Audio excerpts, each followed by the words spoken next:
Okay, well, welcome back. So this is the reveal day. This is the finished painting. It is totally complete. And what we're going to do in this part is we're going to go over all of those things specifically that I said I needed to address. And we're going to look at kind of close-ups of kind of before and after of each of these things.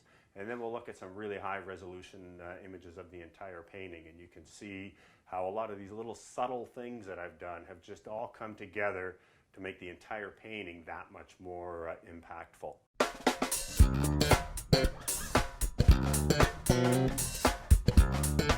So one of the first things that we looked at was the actual sun. So we look at an older image of the sun. You can see that this area was just, very, very loosely indicated. And I hadn't really got the full intensity of the sun. And what we did there is we really intensified the warm colors around the sun. We really brightened up the sun, and we just let that glow kind of spread out. And these trees here were given a lot more light, also moving up into the, as we go higher up. We also intensified a little bit the impact of the sun on the large pine trees. After that, we put a couple birch trees in. So we've added one birch tree here. We added another birch tree here to allow it to kind of intersect with another birch and go behind it.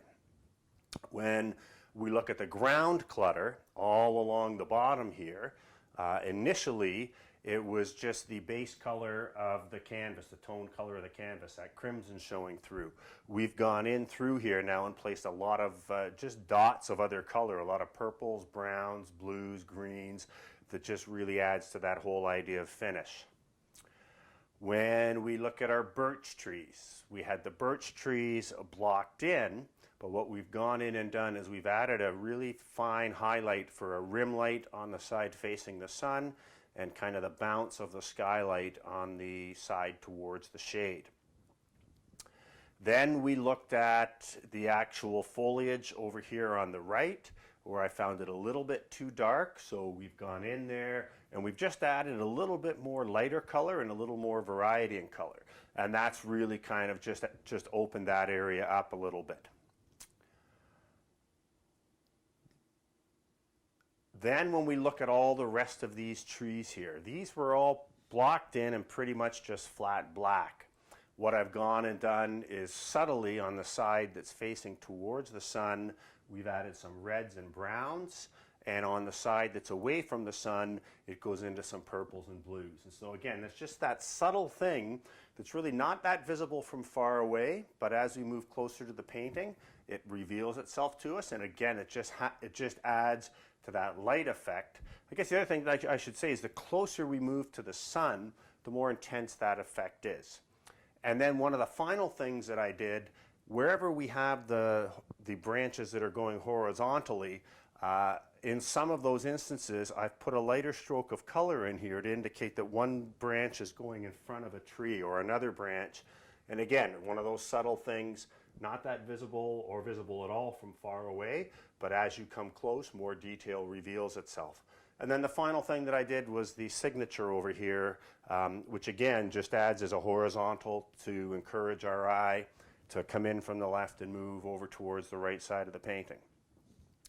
And then the final thing that I did, and you won't be able to see it from far away, but we'll zoom in to show you, is these dots of color. There's dots of purple throughout some of these dark areas.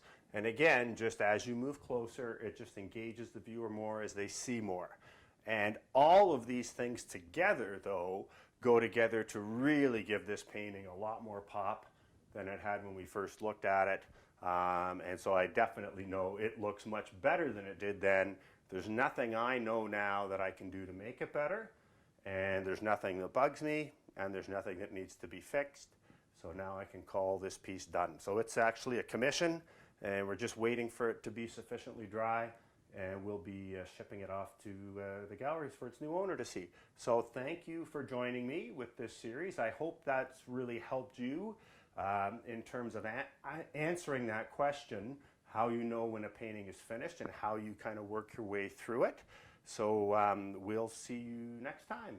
Well, thanks for joining me. I hope you found this information helpful. If you did, please subscribe to my channel. I also appreciate the likes and the comments. If there's anything that you'd like me to cover that I haven't, please give me comments. I'll take that into consideration, and look forward to seeing you next time. That's it for now. I'm Tim Packer. Bye-bye.